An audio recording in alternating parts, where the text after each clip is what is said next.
মুন্সিগঞ্জের টঙ্গীবাড়ি উপজেলার পাইকপাড়া এলাকায় অভিযান চালিয়ে ৯৭ বোতল ফেন্সিডিল সহ এক নারীকে গ্রেফতার করেছে পুলিশ।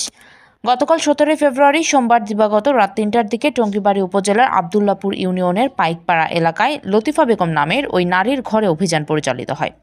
এই সময় তার দেখানো মতে ঘরের আলমারির নিচে ২টি ব্যাগে লুকানো ৯৭ বোতল ভারতীয় ফেন্সিডিল উদ্ধার করা হয়।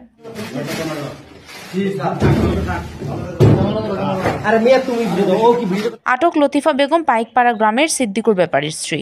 এই ব্যাপারে টঙ্গীবাড়ি থানায় second officer SI Rabiul Islam বলেন, গোপন সংবাদের ভিত্তিতে সোমবার ১৭ ফেব্রুয়ারি রাত ৩টার দিকে ওই নারীর বাড়িতে অভিযান চালালে জিজ্ঞাসাবাদে ওই নারী তার নিজ আলমারির তালা খুলে ফেন্সিডিল নিজ হাতে বের করে দেয়। মাদক আইনে মামলা দায়ের করে আজ ১৮ ফেব্রুয়ারি মঙ্গলবার তাকে আদালতে প্রেরণ করা হবে বলে জানান তিনি।